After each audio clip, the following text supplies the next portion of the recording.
नमस्कार दोस्तों, स्वागत है आपका मेरे चैनल कॉमिक्स लाइफ में। शुरू करते हैं राम रहीम सीरीज की एक और मज़ेदार कॉमिक्स, खूनी हवेली पार्ट 2। तभी ओह 4 बज गए। कुछ ही देर में उजाला हो जाएगा, फिर हम इसका कुछ नहीं बिगाड़ पाएंगे। भैया जल्दी से खत्म कर दो इसे। तुरंत कुंदन और कालमेघ भयानक अंदाज में राम पर झपटे। राम ने किसी तरह अपने आप को उनके वारों से बचाया और कुंदन के चेहरे पर एक जोरदार घूंसा जड़ दिया। धड़ाक, उफ, धड़ाम, आह। चूंकि कुंदन इस समय हार्ड मास में था, इसलिए वह हवा में कलाबाजियां खाता हुआ दूर जा गिरा। उसके बाद राम ने कालमेघ को दबोचना चाहा, लेकिन हा, बाप रे, यह तो वास्तव में प्रेत है। जल्दी करो, उजाला फैलने वाला है। इनसे उलझकर मैं पार नहीं पा सकता, अतः भाग ही निकलना चाहिए। अगले ही पल राम ने द्वार की ओर छलांग लगा दी। पकड़ो उसे, बचकर न जाने पाए। उफ, बुरी तरह पीछे पड़े हैं। याद आया, एक बार प्रोफेसर दिवाकर ने बताया था कि ऐसी रूहों को तभी इस प्रेत योनि से मुक्ति मिल सकती है जब उनकी लाश अथवा अस्थि पंजरों को विधि पूर्वक अग्नि के हवाले कर दिया जाए। परंतु फिलहाल इनसे पीछा कैसे छुड़ाऊं? पता नहीं इनकी लाशें अथवा अस्थि पंजर कहाँ दबे पड़े होंगे। तभी राम का पैर एक पत्थर से टकराया और उफ, अब गया काम से। जमीन पर लुढ़कते ही, देर मत करो, टुकड़े टुकड़े कर दो इस शैतान के। हे ईश्वर, अब तू ही मदद कर। तभी एक तरफ की टूटी दीवार से सूर्य की तेज किरणें निकलकर कामिनी, कुंदन और कालमेघ पर पड़ी। प्रकाश निकल आया। हमारा समय खत्म हो गया। कुंदन, तुम जल्दी से ताबूती कब्र में पहुंचो, वरना नष्ट हो जाओगे। ओह, कहने के साथ ही कामिनी व कालमेघ हवा में घुल मिलकर अदृश्य हो गए, जबकि कुंदन तीव्र गति से एक तरफ दौड़ पड़ा। हे प्रभु, तेरा लाख लाख शुक्र है, तूने ठीक समय पर मेरी मदद की। कामिनी और कालमेघ तो प्रकाश होते ही हवा में मिल गए, लेकिन इसका पीछा नहीं छोड़ूंगा मैं। हो सकता है यह मुझे वहीं पहुंचा दे जहां इनकी लाशें अथवा अस्थि पंजर पड़े हों। शीघ्र ही। ओह, वह दीवार पर लगे किसी गुप्त बटन को दबा रहा है। राम का विचार ठीक ही निकला। जहां कुंदन खड़ा था वहां एक द्वार प्रकट हुआ और कुंदन उसके भीतर प्रविष्ट हो गया। राम ने भी भीतर प्रविष्ट होने में देर नहीं लगाई। वहां एक लंबी सी सुरंग थी। उफ, बहुत गहरा अंधकार है, कुछ दिखाई नहीं दे रहा, लेकिन मजबूरी है, अंदाजे से आगे बढ़ना होगा, वरना वह हाथ से निकल जाएगा। कुछ ही देर बाद वह रहा, लेकिन वह जा कहाँ रहा है? कितना आश्चर्यजनक है यह स्थान। जमीन के भीतर इस तरह के घुमावदार मार्ग मैंने आज तक नहीं देखे। एक स्थान पर रुककर कुंदन ने सुरंग की दीवार पर लगे एक बटन को फिर दबाया और द्वार के खुलते ही वह उसके भीतर समा गया। वह इसी द्वार के भीतर गया है, लेकिन दिखाई तो कुछ भी नहीं दे रहा। कहीं ऐसा ना हो कि भीतर घुसते ही वह मुझ पर आक्रमण कर बैठे। तभी उसे जेब में पड़ी टॉर्च का ध्यान आया और उसने टॉर्च निकालकर जला ली। ओह, यह तो नीचे उतरने के लिए सीढ़ियां हैं।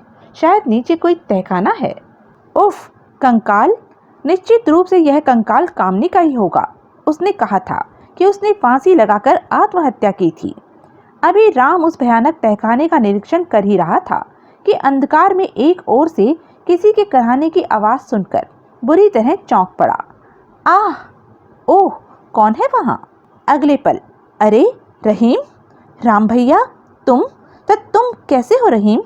ठीक हूँ भैया, लेकिन तुम यहाँ कैसे? और वह कामिनी कहाँ है वह? राम ने रहीम को सारी बात बता दी।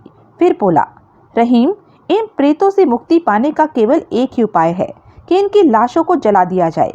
इनकी लाशों का विधिवत क्रियाक्रम करने से इन्हें भी प्रेत योनि से मुक्ति मिल जाएगी, वरना ये और भी भयानक रूप धारण कर लेंगे।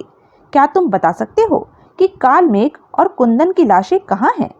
कुंदन की लाश इस ताबूत में है भैया, और वह जो द्वार दिखाई दे रहा है उसके दूसरी तरफ कालमेघ की लाश है। गुड, तुम ऐसा करो, दोनों की लाशें एक जगह एकत्रित करो, तब तक मैं उनकी चिता तैयार करता हूँ। राम ने वहीं पड़े पुराने लकड़ी के सामान को तोड़ तोड़ कर 3 चिताएं तैयार कर दी। रहीम ने कुंदन और कालमेघ की लाशों को एक एक चिता पर रख दिया और स्टूल पर चढ़कर छत से कामिनी के अस्थि पंजर को उतारने लगा। इन दोनों की चिताओं को तो आग दे दूं। लो भैया, इस प्रेतनी का भी क्रियाक्रम कर दो, रख दो इसे भी चिता पर। आज यह हवेली भूत प्रेतों से मुक्त हो जाएगी। रहीम ने कामिनी के अस्थि पंजर को भी चिता पर रख दिया, लेकिन जैसे ही राम ने उसकी चिता में आग लगानी चाहिए, अचानक ही रहीम के कंठ से न केवल किसी हिंसक भेड़िए के समान गुर्राहटें ही निकलने लगी, बल्कि उसके चेहरे पर भी भयानक परिवर्तन होने लगे। ओह, यह अचानक इसे क्या हुआ? और फिर देखते ही देखते रहीम का चेहरा किसी दरिंदे के समान भयानक हो उठा। रहीम, तो तुम ठीक तो हो ना? परंतु कुछ बोलने की बजाय रहीम ने उस पर भयानक ढंग से आक्रमण कर दिया। धड़ाक! उफ, तुम होश में तो हो ना रहीम? मैं तुम्हारी बोटी बोटी नोच डालूंगी कमीने। तुम मेरे शरीर को यूं ही नष्ट नहीं कर सकते। रहीम के कंठ से निकलने वाली आवाज जनानी थी, जिसे सुनकर राम न केवल बुरी तरह चौंका, बल्कि तुरंत ही उछलकर खड़ा भी हो गया। रहीम ने पुनः उस पर आक्रमण किया। ओह, लगता है इस पर कामिनी की आत्मा सवार हो गई है और वही इससे यह सब करवा रही है। परंतु इस बार राम अपने आप को साफ बचा गया। फिर रहीम पागलों के समान उस पर बार बार आक्रमण करने लगा। शायद वह नहीं चाहती कि प्रतिशोध पूरा होने से पहले उसके शरीर को नष्ट किया जाए, लेकिन राम केवल अपने आप को बचाता रहा। वह रहीम पर आक्रमण करने की कोशिश नहीं कर रहा था। यदि मैंने इस पर आक्रमण किया तो इसे चोट पहुंच सकती है। बस कामिनी की आत्मा से निपटने का एक ही उपाय है कि उसकी चिता को उससे बचते हुए किसी प्रकार अग्नि दे दी जाए। और कुछ देर तक रहीम के आक्रमण से बचते बचाते अचानक राम ने जलती हुई एक चिता से लकड़ी खींच ली। बस कामिनी, तुम्हारा खेल खत्म हुआ। अब तुम्हें रहीम का शरीर छोड़ना ही होगा। नहीं नहीं, तुम ऐसा नहीं कर सकते। मैं तुम्हारा खून पी जाऊंगी। परंतु इससे पहले कि रहीम राम तक पहुंच पाता, राम ने जलती हुई लकड़ी कामिनी की चिता से छुआ दी। आई! कामिनी की आत्मा को शायद मुक्ति मिल रही है। चिता के आग पकड़ते ही रहीम कामिनी के स्वर में भयानक ढंग से चीखा और जमीन पर गिरकर बेहोश हो गया। रहीम, रहीम, होश में आओ रहीम। तभी एक तेज गड़गड़ाहट के साथ समूचा तहखाना किसी सूखे पत्ते के समान कांपने लगा। हे ईश्वर, लगता है तहखाना तबाह होने जा रहा है। फिर बिना एक पल भी नष्ट किए राम ने गजब की फुर्ती के साथ बेहोश रहीम को उठाकर अपने कंधे पर डाला और बाहर की ओर दौड़ पड़ा। तहखाने से बाहर निकलकर राम उसी रास्ते पर वापस दौड़ पड़ा जिस रास्ते से वह आया था। उसके आगे बढ़ने के साथ ही पीछे की वस्तुएं टूटती जा रही थी। उफ, लगता है जैसे प्रलय कामिनी की आत्मा की मुक्ति का बेसब्री से इंतजार कर रही थी। जब राम हवेली से बाहर निकला तो चारों ओर सूर्य का तेज उजाला फैल चुका था और उसी उजाले के साथ ही संपूर्ण हवेली पुनः खंडरों में बदल चुकी थी। उफ, इस तरह निपटा यह भयानक आत्मा का चक्कर।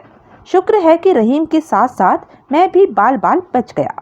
फाटक से बाहर निकलने पर इस बुत के भी टूटने से यह साफ जाहिर होता है कि कामिनी और काल मेघ की आत्माओं को वास्तव में ही प्रेत योनि से मुक्ति मिल गई है। एक टैक्सी कर राम रहीम को लेकर अपनी कोठी पर पहुंचा। अरे, क्या हुआ रहीम बेटे को? कुछ नहीं काका, केवल बेहोश है। कुछ देर बाद अपने आप होश में आ जाएगा। बस ईश्वर का शुक्र करो कि किसी तरह इसे प्रेत जाल से मुक्त करा सका, वरना इस बार तो शायद रहीम से कोई जिंदा न बचता। फिर राम ने उसी सारी कहानी कह सुनाई। फिर कोठी के भीतर पहुंचकर राम ने जैसे ही रहीम को उसके बिस्तर पर लिटाया, ट्रिन ट्रिन। ओह, शायद चीफ अंकल का ही फोन है। Hello, Ram speaking. राम बेटे, तुम कहाँ थे अब तक? न जाने मैं कितनी बार तुम्हें फोन कर चुका हूँ। सुनो, कल राम शांति अनाथ आश्रम के मैनेजर का खून हो गया है और खूनी वही भयानक शक्ल वाला है। मैं जानता हूँ चीफ, लेकिन निश्चित रहिए अब और खून नहीं होंगे और न वह खूनी ही किसी को फिर कभी दिखाई देगा। क्या मतलब? आप घर आ जाइए, यहीं पर आपको सारी बात बताऊंगा। ठीक है, मैं अभी पहुंच रहा हूं। कुछ ही देर बाद चीफ मुखर्जी कार द्वारा राम के घर पहुंच गए। अरे, यह रहीम अभी तक सोया हुआ है? यह सोया हुआ नहीं है चीफ, बल्कि बेहोश है। फिर राम ने चीफ मुखर्जी को सारी कहानी सुना डाली।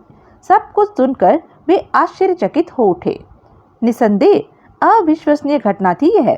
यदि कोई दूसरा मुझसे भूत प्रेत की बात करता तो मैं हरगिज विश्वास नहीं करता। खैर, जो भी हो, कम से कम इन खूनों से व्याप्त आतंक तो समाप्त हुआ। अचानक राम का चेहरा उदास हो उठा। यह प्रेत जाल तो समाप्त हो गया चीफ, लेकिन मुझे मरते दम तक इस बात का अफसोस रहेगा कि मैं पूर्व जन्म में एक डाकू, लुटेरा, खूनी और बलात्कारी था। शायद कई जन्मों तक प्रायश्चित करने के बाद भी मेरे वे पाप नहीं धुलेंगे। छी, ऐसा नहीं कहते बेटा। आज जो कुछ तुम देश और मानवता की रक्षा के लिए कर रहे हो, वह 100 जन्मों के पापों को धो देने के लिए काफी है। ईश्वर भी शायद तुमसे इस जन्म में यही अपेक्षा करते होंगे। क्या आप सच कह रहे हैं अंकल? बिल्कुल सच। आत्मग्लानि महसूस मत करो और पिछले जन्म की बात आज से हमेशा हमेशा के लिए भूल जाओ। तभी ओह, शायद वह होश में आ रहा है। कुछ पलों बाद, अब कैसे हो रहीम? ठीक हूँ, लेकिन मैं घर पर कैसे आ गया? क्या हुआ था मुझे? मैं बताता हूँ बेटे, सुनो। और फिर जब चीफ मुखर्जी ने राम से सुनी सारी कहानी रहीम को सुनाई तो रहीम के नेत्र आश्चर्य की अधिकता से फैल गए। सच भैया, यदि तुम समय रहते ही ना आए होते तो न जाने मेरे साथ और क्या क्या बीतती। अब छोड़ो इन बातों को और फटाफट तैयार हो जाओ। क्या कहीं चलना है? हाँ, चीफ अंकल प्रेत जाल के समाप्त होने की खुशी में आज शानदार लंच दे रहे हैं। उसके बाद मैटनी शो का भी प्रोग्राम है। वाह! और अगले दिन के समाचार पत्रों में जब प्रेत जाल की पूरी कहानी विस्तार से प्रकाशित हुई तो लोगों ने दांतों तले उंगली दबा ली। कुछ दिनों तक तो लोगों को भूत प्रेतों की उस कहानी पर विश्वास ही नहीं हुआ, लेकिन जब उस दिन से फिर कोई कत्ल शहर में नहीं हुआ और वह भयानक चेहरे वाला इंसान दिखाई न देने के साथ साथ लोगों को हवेली के खंडरों में भूत या चमत्कार भी दिखाई नहीं दिए, तो सभी राम की भूरी भूरी प्रशंसा कर उठे। निसंदेह राम जैसा बहादुर लड़का जिस देश में जन्म लेगा, उस देश पर कभी कोई खतरा स्थायी रूप से नहीं मंडरा सकता। सच कहते हो भाई, ईश्वर उसे लंबी उम्र दे और हमेशा हमेशा उसे मुसीबतों से बचाए रखे। तो यह थी मनोज कॉमिक्स की एक मज़ेदार कॉमिक्स। ऐसी ही मज़ेदार कॉमिक्स के लिए बने रहें मेरे साथ। और हाँ, मेरे चैनल को लाइक, शेयर और सब्सक्राइब करना ना भूलें। धन्यवाद।